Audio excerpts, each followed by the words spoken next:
Bismillahirrahmanirrahim. Assalamualaikum warahmatullahi wabarakatuh.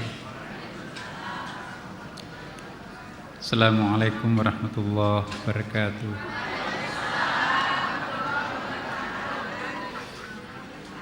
Terima kasih, Bu. Alhamdulillah wa syukurillah wassalatu wassalamu ala rasulillah wa ala alihi wa ashabihi wa man tabi'ahu ila yaumiddin, amma ba'd. Hadirin hadirat yang sama-sama dicintai, dirahmati, disayangi Allah Subhanahu wa taala. Alhamdulillah pada maghrib kali ini kita masih diberikan kesehatan, kemenangan untuk hadir pada kesempatan ini. Tentu tidak ada niat lain selain untuk taqarrub ilallah, mendekatkan diri kita sedekat-dekatnya kepadanya, sehingga dengan demikian insyaallah kita memperoleh keberuntungan dunia dan di akhirat. Untuk itu jangan henti-hentinya kita memohon pada Allah Subhanahu wa taala agar permohonan inti kita itu adalah taqarrub ilallah. Seandainya ada pengandaian Bapak Ibu sekalian, lebih baik kita diberikan rezeki oleh Allah ketimbang ditunda untuk lebih dekat kepadanya.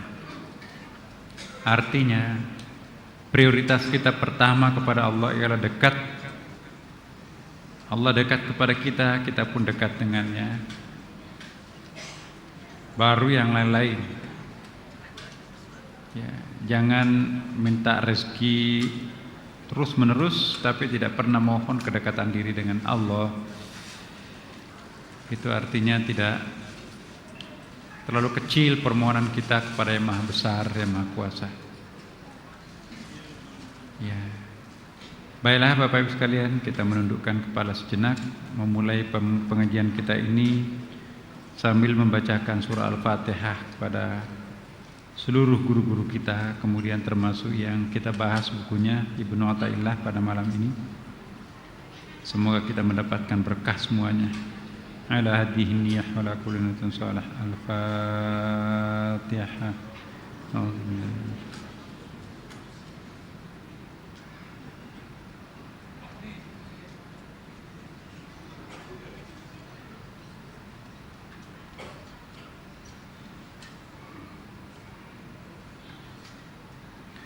Baik Ibu Bapak sekalian, hari ini kita akan masuk cara Allah memperkenalkan diri kepada kita.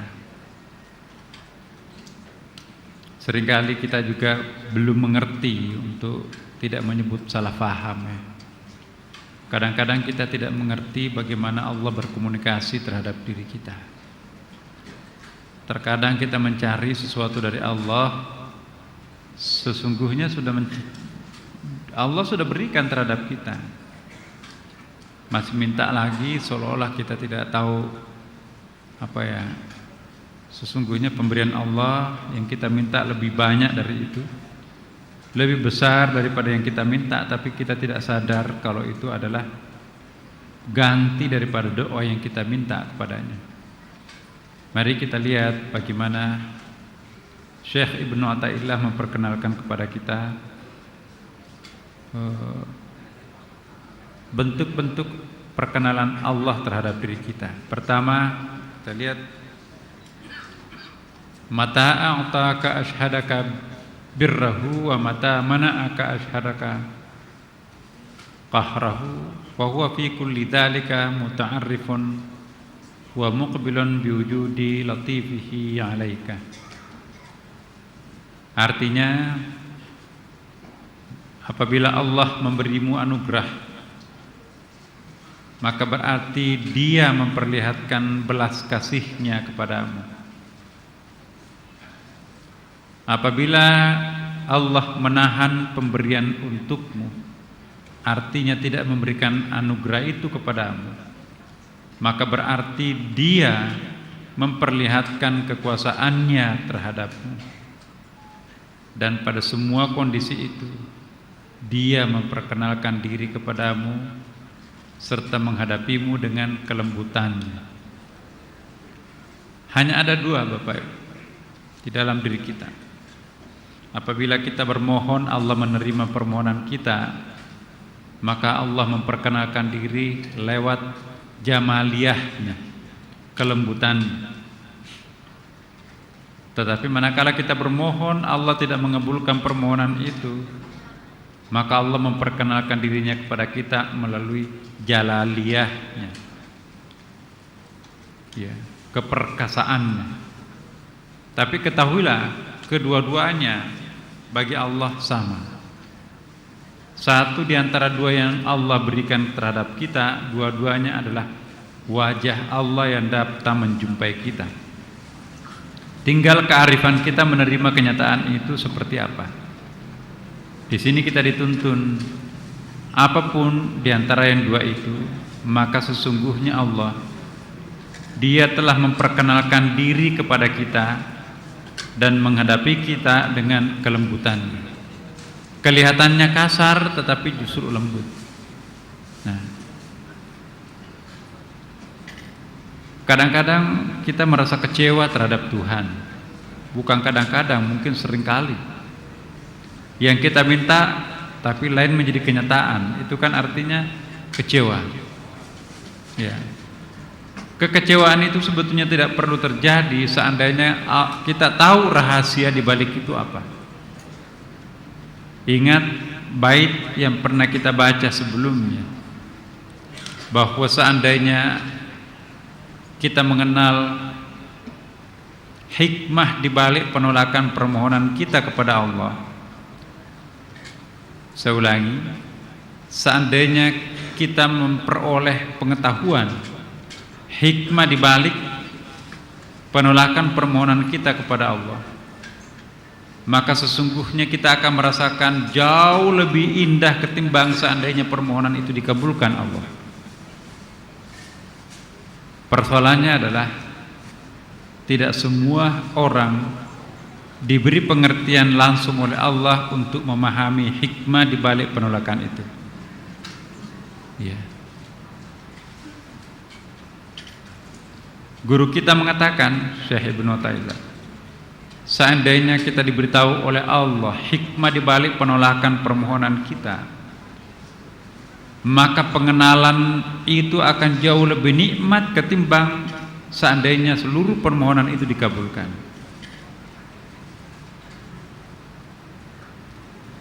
Ya, kalau kita masih menggunakan logika, kalau kita masih menggunakan ukuran-ukuran materi, itu susah dimengerti.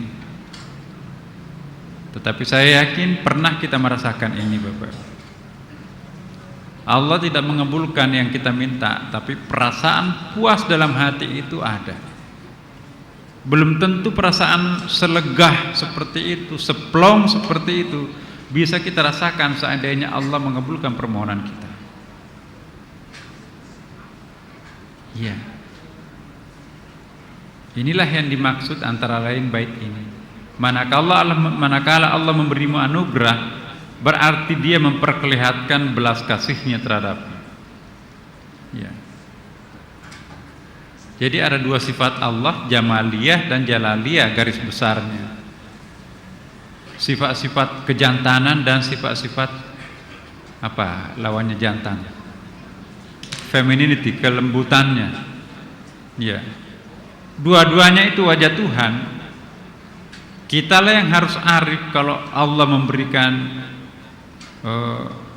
permohonan yang kita berikan, yang kita mohon kepadanya, berarti akan tampil di hadapan kita wajah ar-Rahmannya, jamaliyahnya. Tapi kalau tidak, maka yang datang kepada kita itu adalah wajah jalaliyahnya, ketegarannya, kejantanannya. Ya, kejantanan itu melahirkan sikap-sikap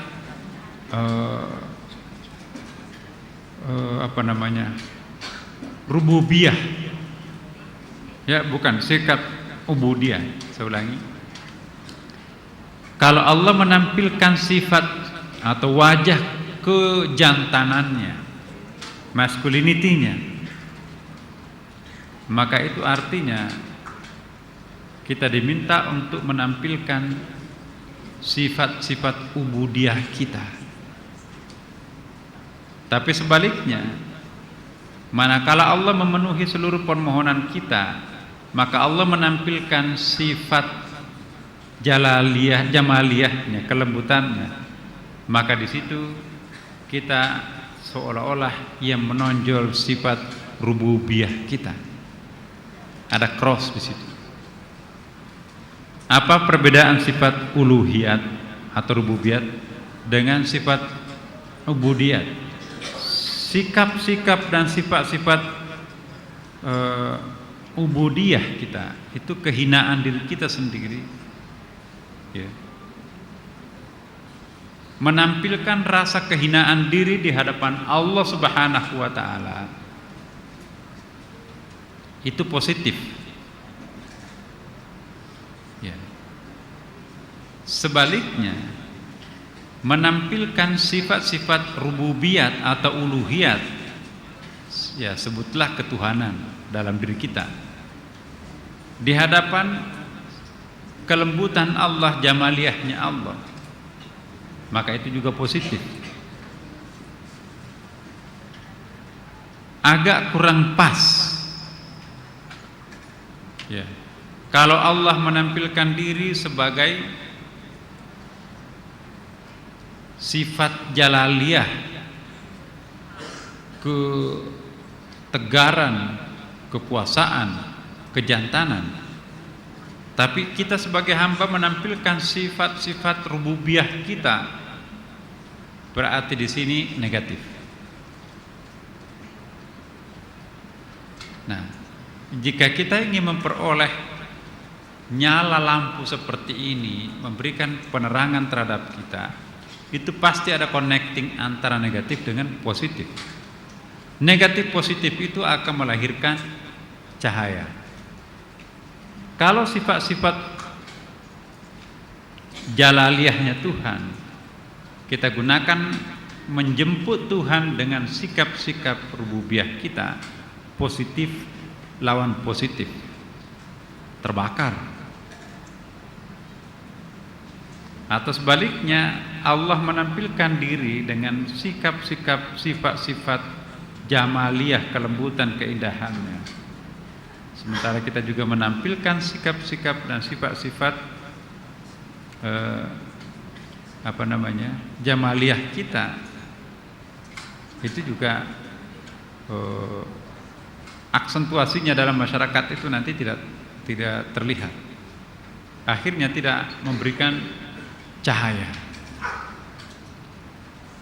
Ini juga nasihat buat kita, terutama suami istri.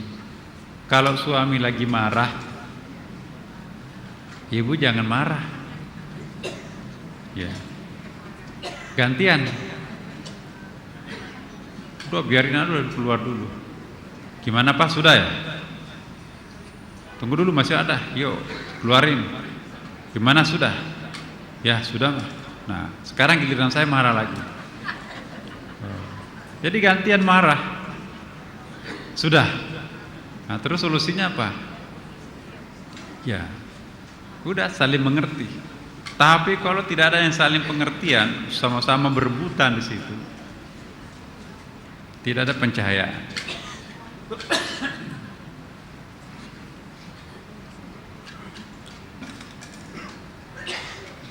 Jadi ada dua sifat Tuhan di sini. Dua-duanya harus diterima karena itu juga memberikan efek terhadap diri manusia dan kita semua. Kalau Allah datang dengan kelembutannya, maka Dia akan memberikan rahmat yang kita minta. Kalau Allah tidak mengabulkan permohonan kita, maka yang datang itu adalah sifat-sifat kekuasaannya. Maka di balik kekuasaan Tuhan itu sesungguhnya ada kelembutan pada diri kita. Ya. Karena kalau orang semua yang selalu datang kepadanya adalah sifat-sifat jamaliyahnya Tuhan, tidak pernah menderita orang itu, tidak pernah merasakan kesulitan orang itu, maka biasanya orang itu susah untuk mendaki. Dia termanjakan oleh situasinya sendiri. Orang yang banyak berhasil itu justru adalah orang yang ditempah oleh pengalaman Pengalaman pahit bisa melahirkan ujung kehidupan yang indah.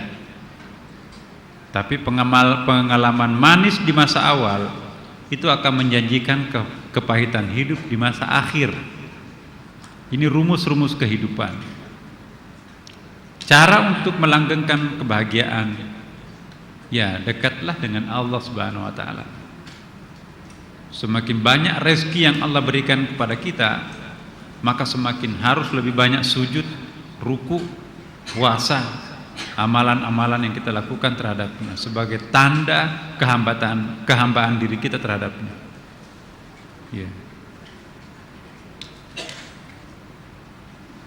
Berikut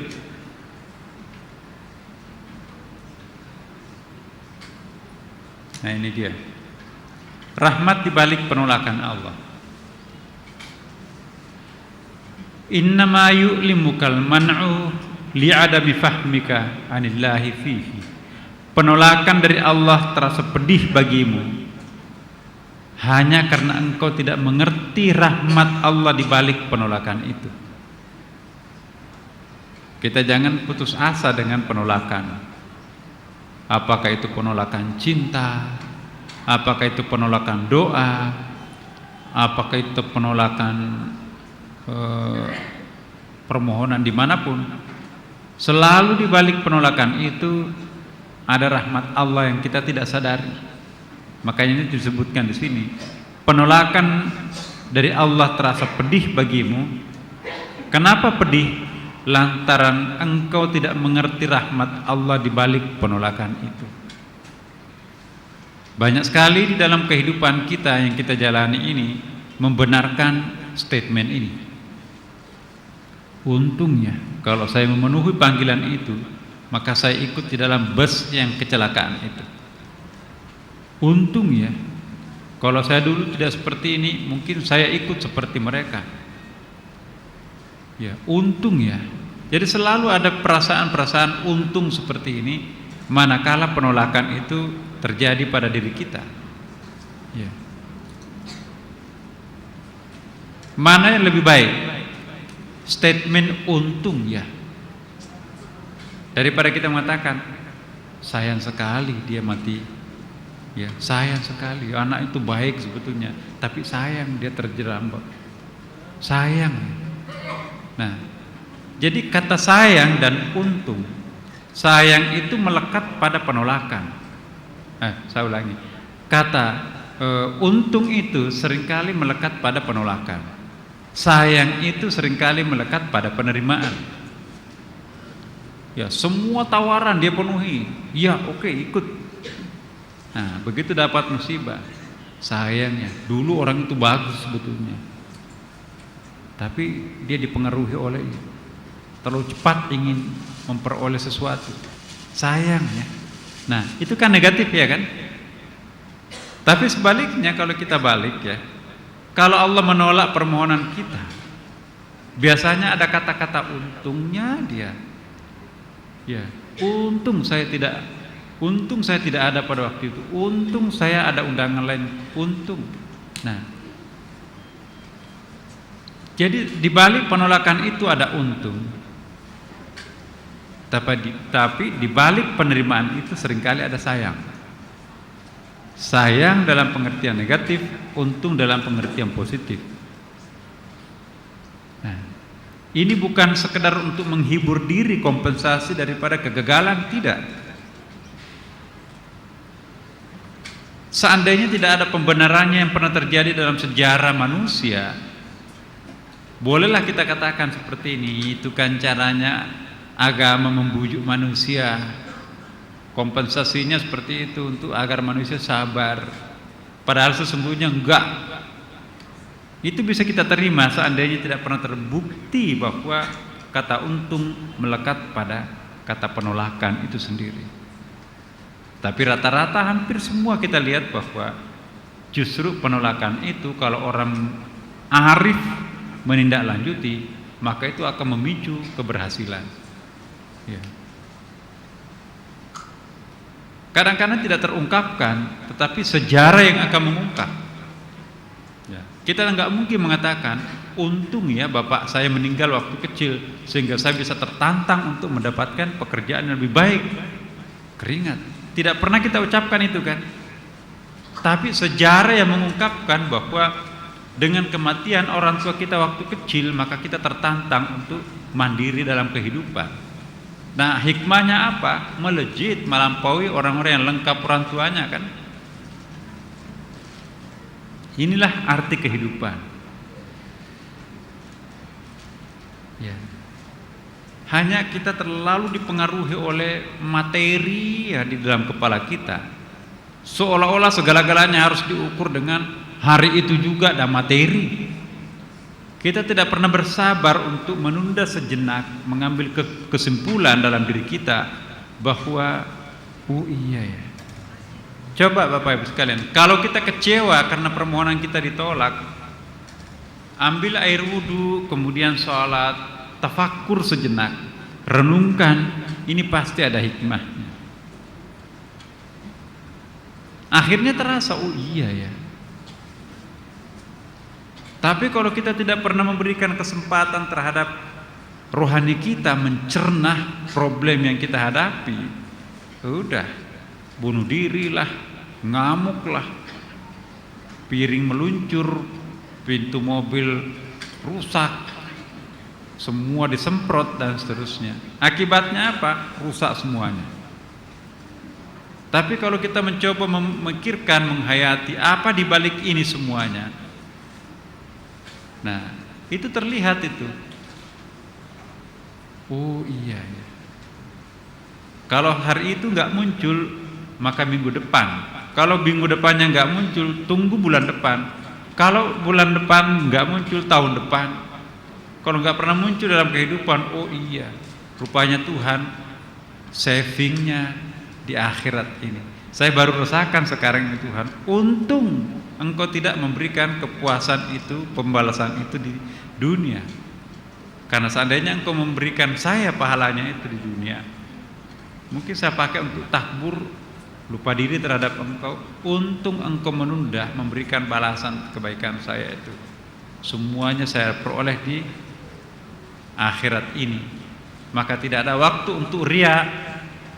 Seandainya Engkau memperkenalkan kami bahwa ini adalah pahala, ini adalah reward daripada kebaikan Anda, susah mempertanggungjawabkannya.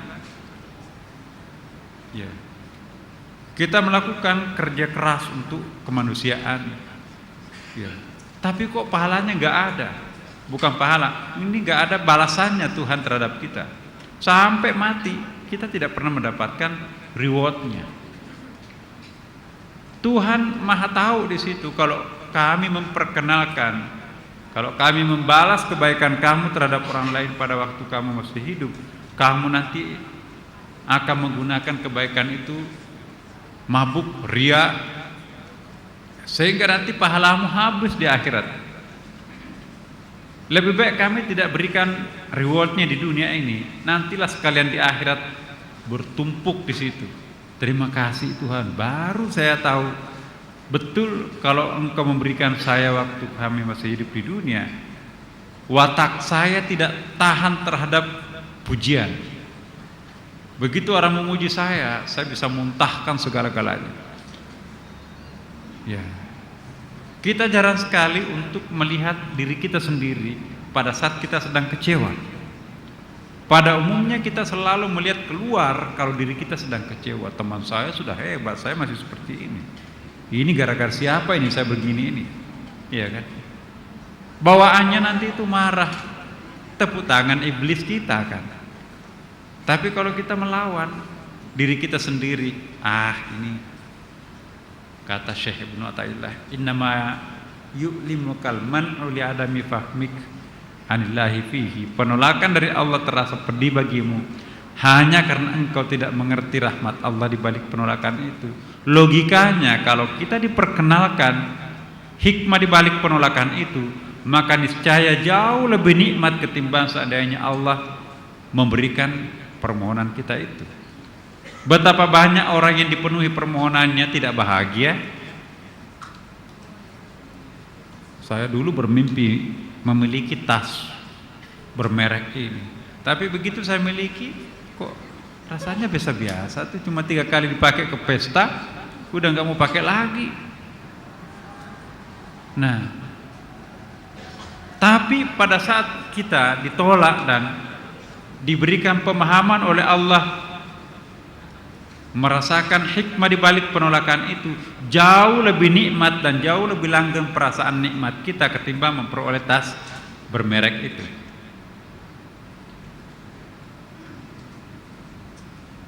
Kalau rumus kehidupan ini bisa kita pahamkan dalam diri kita, Bapak Ibu sekalian, maka niscaya tidak ada beban hidup. Beban hidup kita itu karena kita terlalu overloaded, ingin meminjam patron kehidupannya orang lain dipakai pada diri kita, salah.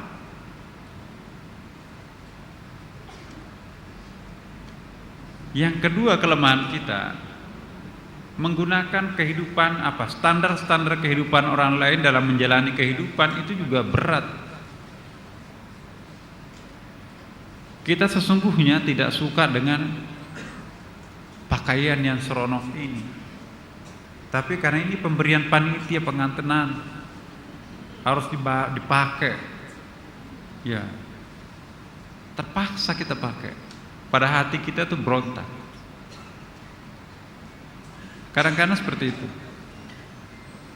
Jadi ketahuilah untuk kita semuanya bahwa yang paling nikmat itu adalah menggunakan ukuran diri kita sendiri. Cuma resikonya kita harus tahan diri kita agar tidak malu. Tahan diri kita untuk kebal menerima cemoohan orang lain. Nah, tapi kalau kita mampu melakukan pertahanan diri seperti ini, sudahlah, itu surga datang lebih awal di dalam kehidupan kita. Apa itu surga? Merasa tenang. Apa itu neraka? Merasa tidak tenang. Kita sulit untuk tenang kalau didikte oleh patron kehidupan orang luar sana. Ya. Sebetulnya kita tidak ingin ini cukuplah rumah seperti ini, tapi desakan-desakan, wah masa pelit banget, itu dulu nggak pernah diganti perabotannya dan seterusnya.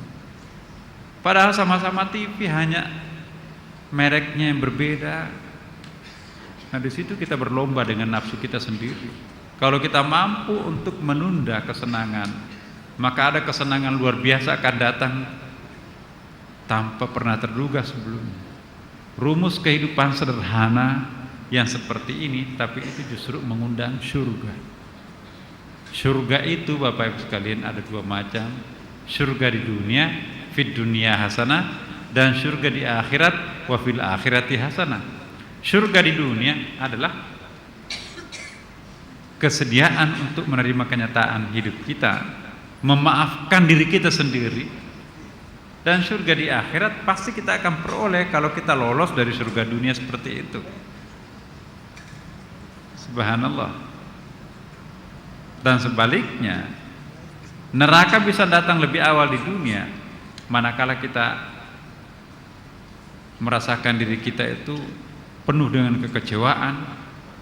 Kenapa orang kecewa? Karena tidak ikhlas menerima dirinya sendiri, kan?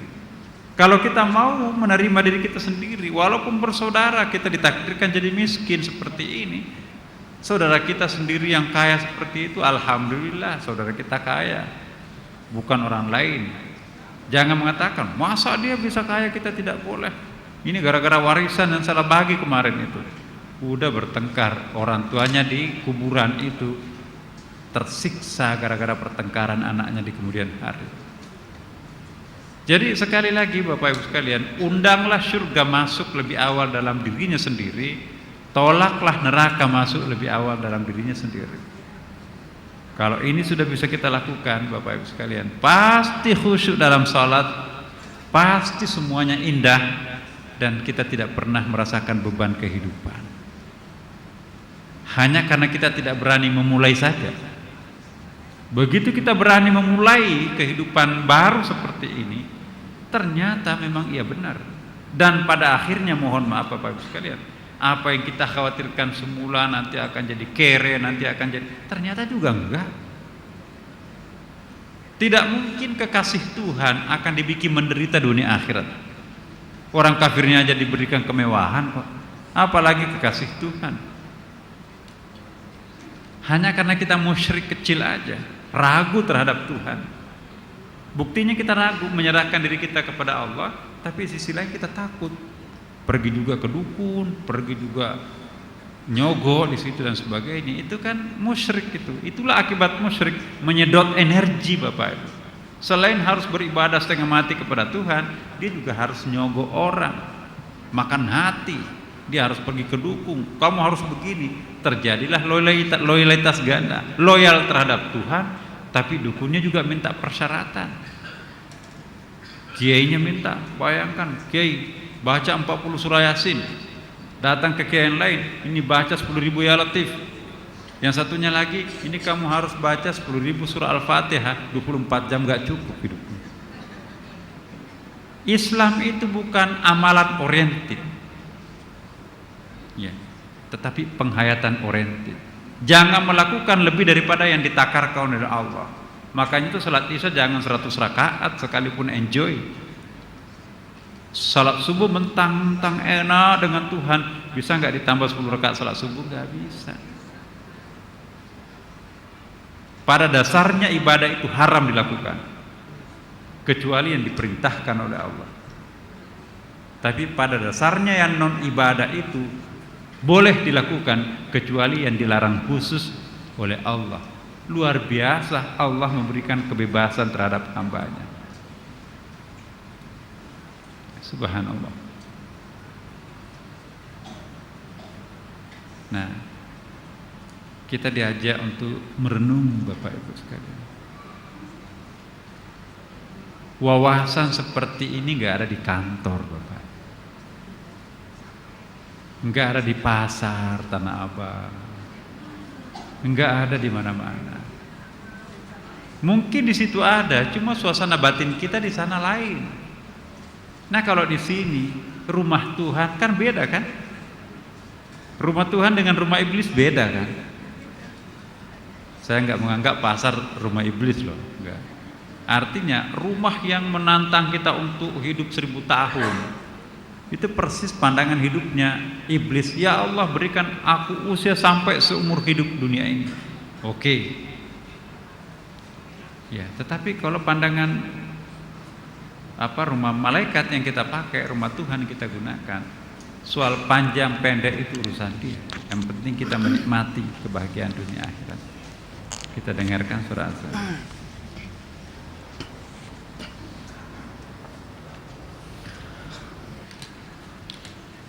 Saya ingin bertanya pada Bapak Ibu sekalian, terutama jamaah aktif kita di Sunda Kelapa sejak dulu.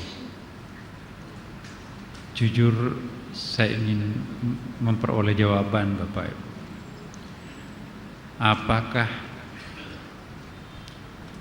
Apakah semakin hari semakin panjang doa atau semakin pendek doa?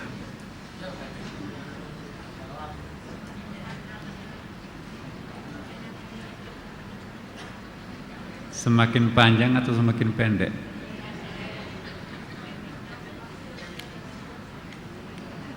Jujur ya Bapak Ibu. Alhamdulillah.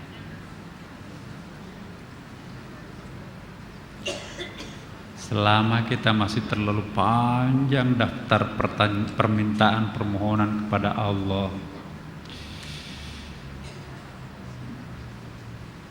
itu pertanda bahwa kita masih tidak lebih hanya seonggok nafsu belaka.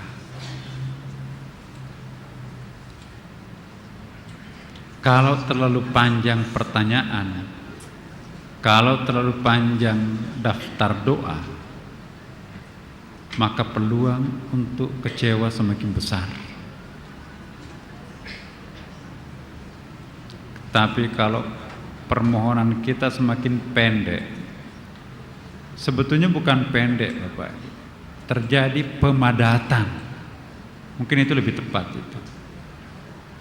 Kemarin terurai ya, kayak mau pergi ke Carrefour itu. 1, 2, 3, 4, kayak ibu-ibu habis gajian suaminya mau pergi ke mall, list apa di situ Mbak yang kurang, merica apa, bawang, udah semua. Nanti jangan pulang ke rumah lagi lupa lagi.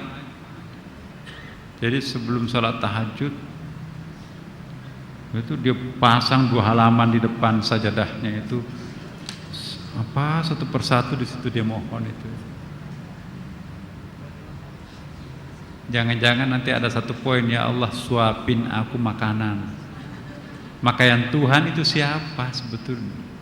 Jangan kita merubah Tuhan sebagai pembantu, diri kita sebagai Tuhan. Orang yang terlalu banyak permintaannya kepada Tuhan, itu cenderung memerintah Tuhan, dia yang jadi Tuhan.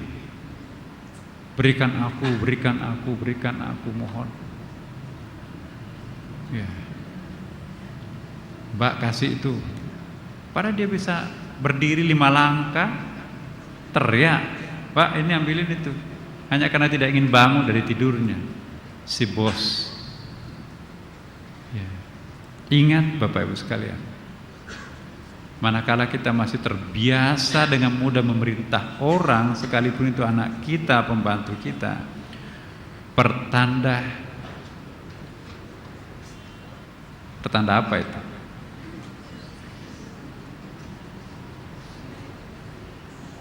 Mau menjadi Tuhan, dilayani terus. Tuhan aja nggak kayak gitu. Hati-hati. Mungkin ada hikmahnya mengapa Allah tidak membuat kita kaya raya.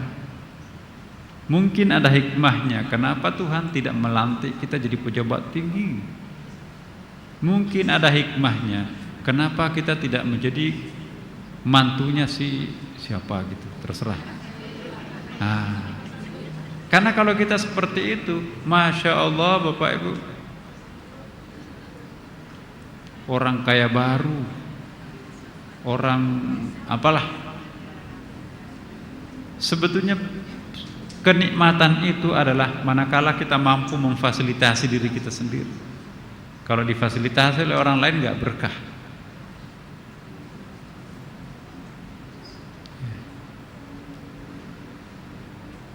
Nah ini banyak sekali godaan Bapak Ibu.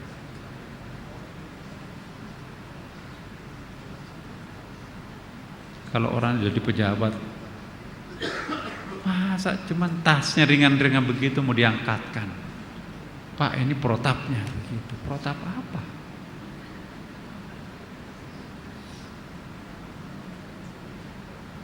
Dan kadang-kadang kita juga merenung, ya Allah, jangan terlalu lama menjadi pejabat. Hari ini lulus, besok belum tentu gak lulus, belum tentu lulus. Terlalu banyak godaan. Jadi kalau nggak ada iman di sini, Bapak Ibu sekalian, jangan berani menerima tanggung jawab. Terlalu banyak resikonya. Tapi jangan khawatir kalau iman sudah ada di sini. Iman itu nanti akan menetralisir. Jadi kembali lagi di sini, penolakan dari Allah terasa pedih bagimu hanya karena engkau tidak mengerti rahmat Allah di balik penolakan. Satu yang paling sering meracuni pikiran kita, padahal itu belum tentu. Nanti kalau saya begini dihina orang atau terhina gitu. Kenapa kita takut dihina orang atau terhina? Nanti kalau begitu nanti hidupnya luhur, jujur, nggak bisa dapat apa-apa. Akhirnya orang mencemoohin kita. Percuma tinggal di Jakarta sekian lama, nggak bisa memberikan apapun terhadap keluarganya. Wah, maka dia berusaha sekuat tenaga untuk itu. Mau pulang mudik, perampokan di Jakarta merajalela. Ingin perlente pulang sedekah, tapi hasil copetan. Nah, sebetulnya makna kehidupan di dalam masyarakat kita ini perlu ditanamkan. Kenapa ini nggak lahir di dalam benak anak-anak kita? Karena di dalam pendidikan agama di sekolah tidak seperti ini, Bapak Ibu. Itu terlalu hitam putih, black white gitu. Ini juga saya mengatakan seperti ini tantangan juga buat saya di Kementerian Agama. Pelajaran agama kita itu terlalu heavy-nya, beratnya ke persoalan-persoalan legal formalistik, ya kan. Tidak pada penghayatan ini. Tasawuf itu nggak pernah ada di sekolah. Bahkan di masjid-masjid juga jarang pengajian tasawuf itu, Bapak. Padahal Ihya Ulumuddin diawali dengan tasawuf. Tidak ada kehidupan damai di dunia ini tanpa diawali dengan kehidupan taharah. Maka itu babut taharah. Seringkali taharah itu diartikan dengan kebersihan fisik, wudu, mandi, tayamum. Padahal taharah itu pembersihan batin juga. Akibatnya apa?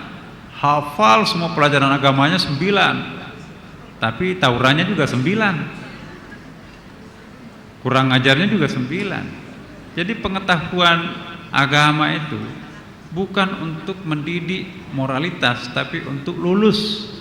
Raportnya tinggi-tinggi semua tuh anak tauran itu, anak ranking-ranking itu semua, termasuk pelajaran agamanya 9. Tapi 9 juga kenakalannya. Banyak kan seperti itu. Tidak usah cerita anak orang lain, mungkin keluarga kita sendiri juga kan. Salat nggak pernah absen, tapi juga bohong, karena itu selalu tidak terkait. Nah inilah tidak connect antara ibadah ya ibadah, moralitas sosial itu ya. Haji berkali-kali tapi korupsi juga. Kenapa? Karena itu seolah-olah ada dua dunia yang terpisah, belum connect antara satu sama yang lain. Ini yang bisa melakukan connecting antara keduanya itu sebetulnya pelajaran tasawuf, Bapak Ibu sekalian. Nah ini enggak.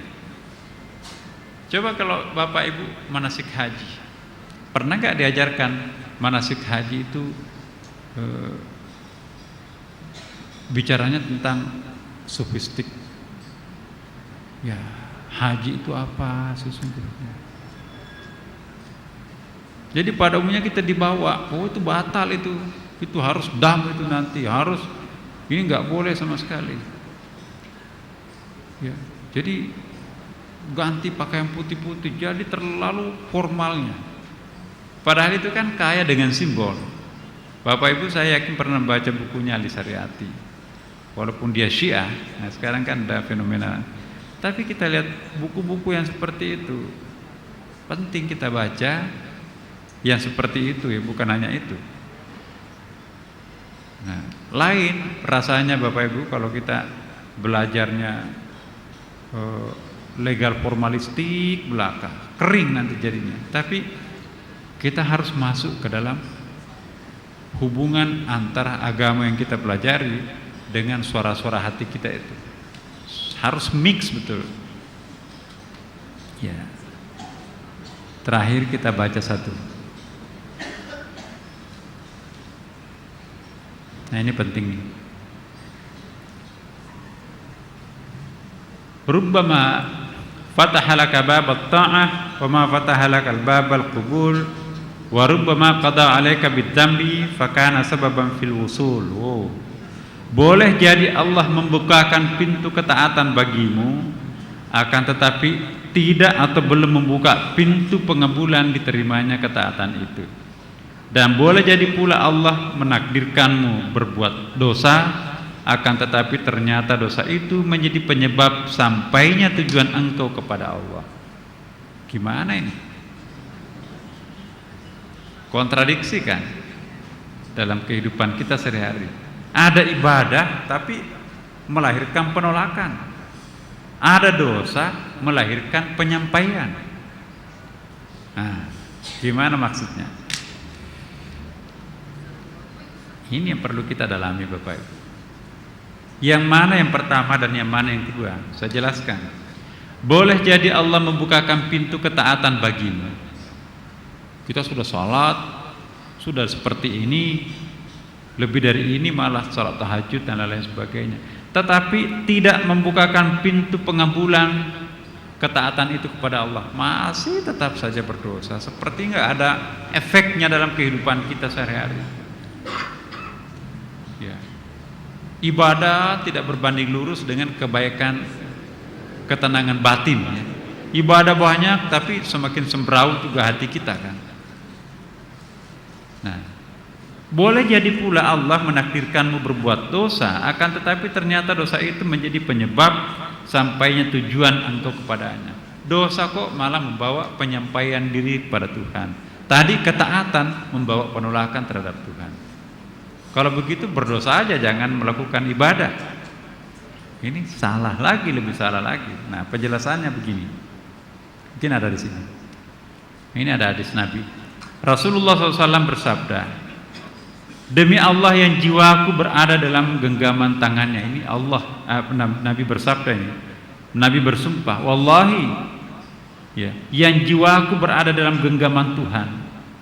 Andaikan di antara kalian tidak terdapat orang-orang yang melakukan perbuatan dosa, maka dengan kebijaksanaannya Allah akan menggantikan kalian dengan umat baru yang melakukan perbuatan dosa. Lalu mereka memohon ampunnya dan diampuni dosa-dosa mereka oleh Allah. Ini terkait dengan bait yang pertama tadi. Saya ingatkan, Allah menciptakan manusia bukan berdasarkan keinginan manusia itu apa, tapi berdasarkan pada keinginan Tuhan apa terhadap manusia itu. Kalau kita ditanya, aku mau menciptakan kamu, tujuanmu apa? Apa yang kamu minta? Oh, kami masuk surga semua. Gak ada satupun ditanya mau masuk neraka. Tapi kok buktinya banyak dosa, banyak neraka. Nah, untuk apa? Saya perlu menyampaikan lagi apa yang pernah saya sampaikan hari Rabuan yang kemarin. Karena kalau tidak ada orang yang berdosa, Bapak Ibu sekalian, dan satu-satunya makhluk pendosa itu memang manusia, bukan malaikat, bukan binatang, bukan benda-benda alam raya. Ya, hanya manusia yang berdosa. Kenapa Allah menciptakan makhluk pendosa? Maka itu malaikat itu sepertinya nggak tahu. Protesnya malaikat terhadap Tuhan, kenapa mau menciptakan manusia pendosa? Tidak cukupkah kami semuanya ini adalah pengabdi paling setia, tidak ada satupun berdosa? Dijawab oleh Allah, aku lebih tahu daripada kalian. Rencana aku hanya aku yang tahu. Ya, tapi belakangan kita tahu, oh ada hikmah. Seandainya tidak ada manusia, maka tidak ada makhluk yang berdosa, maka Tuhan tidak bisa menjadi sempurna. Kenapa? Karena ada paling tidak dua asmaul husna-nya tidak aktual dalam dirinya. Allah Maha Penerima Taubat At-Tawwab, Allah Al-Ghafur Maha Pengampun. Bagaimana bisa sempurna Allah sebagai pengampun dan sebagai penerima taubat kalau tidak ada satupun makhluknya yang memfungsikan sifatnya itu? Jadi harus ada pendosa jika Allah ingin disebut sebagai Maha Pengampun dan Maha Penerima Taubat.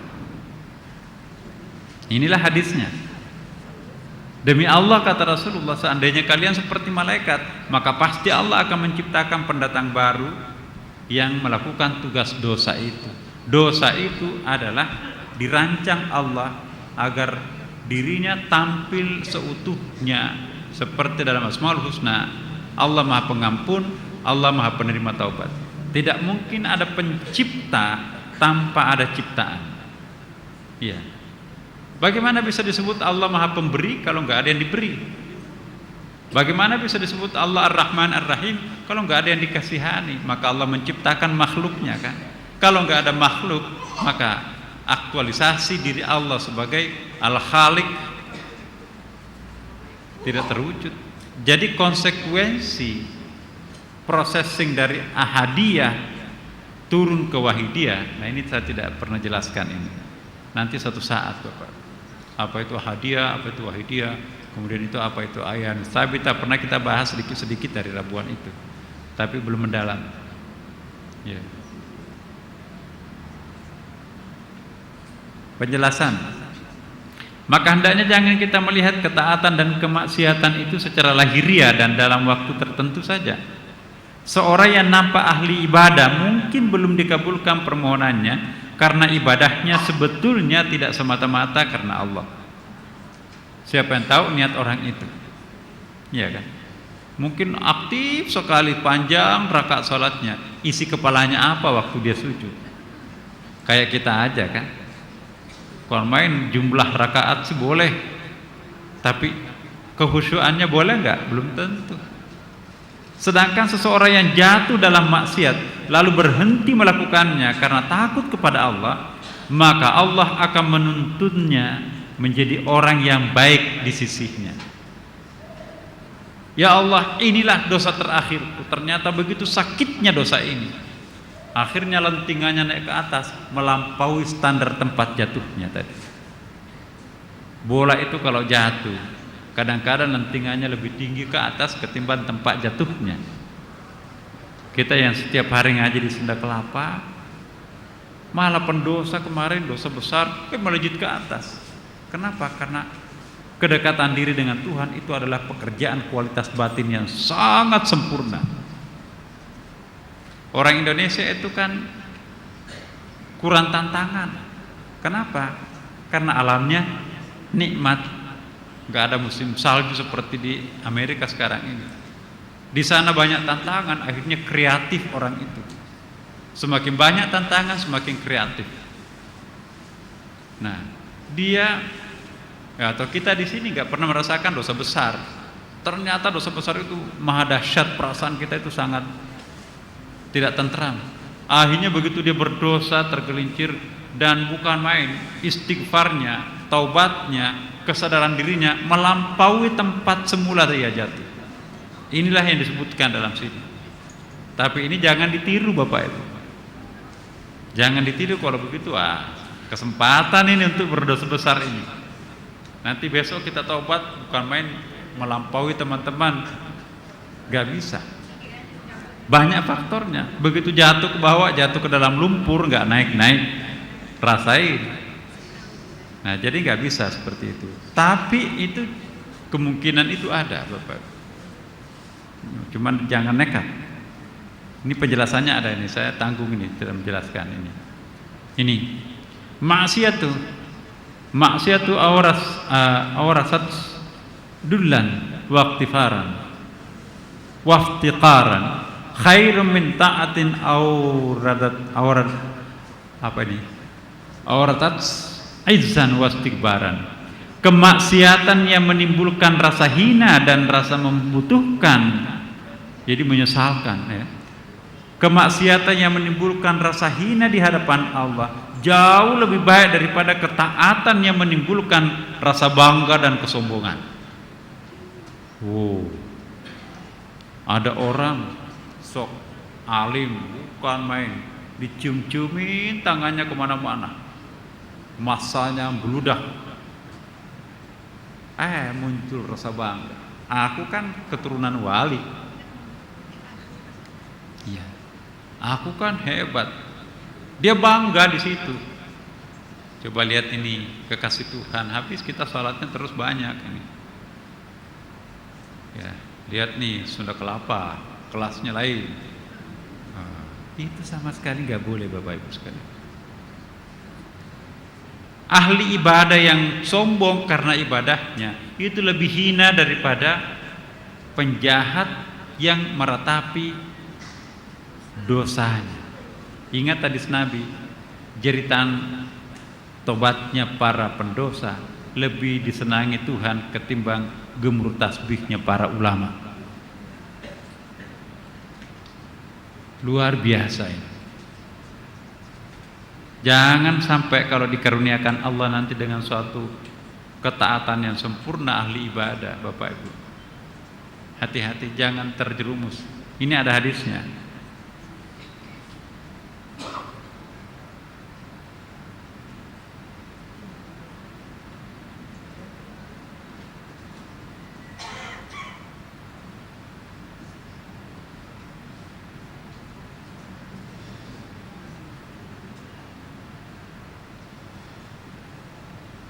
Ada hadis, mana hadisnya?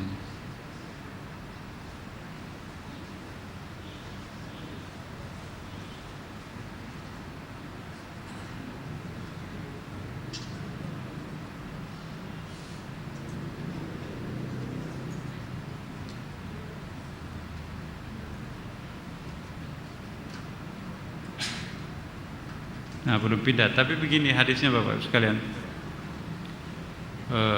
Ada seorang pelacur, mohon maaf, kata-kata kotor, bukan kata kotor, tapi memang benar kata-kata dewasa lah. Kelanjutan dari ini, ada seorang pelacur, mungkin ingin taubat, dia ingin curhat terhadap seorang syekh mursyid. Begitu sang pelacur itu ngetok pintunya, itu jangan dekat sini. Masa pelacur mau dekat dengan saya ini kan bersih. Ya. Kebetulan Pak Kiai ulama itu dalam riwayat hadis ini, hadis loh Bapak Ibu. Ada seorang hamba Tuhan, kekasih Tuhan, kemanapun dia pergi, awan hitam selalu menyelimuti, memayungi. Panas terik padang pasir itu nggak pernah terasa, karena kemanapun orang ini pergi, di situ dia terlindungi oleh awan. Saking bagusnya ibadahnya, sudah wali, dicoba oleh Tuhan. Tiba-tiba seorang pelacur datang. Saya mau taubat, kira-kira maksudnya seperti itu. Ya, ada apa itu dia tuh mau mendekati tempat ini? Ya nggak tahu, mau curhat kali. Udah. Nanti saya dibikin kotor, nggak boleh tuh. Terus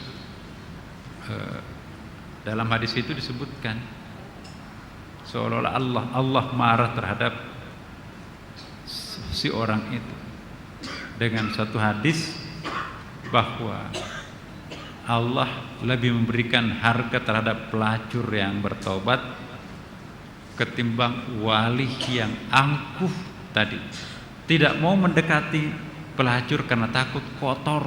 Itu kan manusia menjijikkan. Saya ini kan ahli ibadah, bahkan diberikan karunia, saya ini wali. Justru dibalik, orang itu adalah penghuni neraka, pelacur itu penghuni surga. Begitu tipisnya perbedaan surga dan neraka di mata Tuhan. Gara-gara kucing tidak dipelihara, gara-gara kucing dikurung sampai mati, kata Rasulullah, ibu ahli ibadah itu adalah tempatnya di neraka. Gara-gara menolong anjing, maka si penjahat itu tempatnya di surga, kata Allah Subhanahu wa taala. Jadi sekali lagi pelajaran besar buat kita, jangan memandang enteng yang kecil dan jangan membanggakan yang besar, karena tidak ada yang besar kalau yang datang Allah yang Maha Adil. Tidak ada yang kecil kalau yang datang wajah Allah yang Maha Pengasih. Semoga materi kita pada malam ini sangat padat ini membawa kita lebih arif dalam menjalani kehidupan. Dan sadarlah kita semuanya Bapak Ibu sekalian, jangan pernah gampang memvonis orang lain. Macam-macam, serahkan diri kita pada Allah, serahkan urusannya kepada Allah. Semoga Allah memberkati kita semuanya. Al-Fatihah. A'udzubillahi minasyaitonir rajim. Bismillahirrahmanirrahim. Alhamdulillahirabbil alamin. Ar-Rahmanir-Rahim. Maliki yaumiddin. Iyyaka na'budu wa iyyaka nasta'in. Ihdinas siratal mustaqim. Siratal ladzina an'amta 'alaihim ghairil maghdubi 'alaihim waladdallin. Assalamualaikum warahmatullahi wabarakatuh.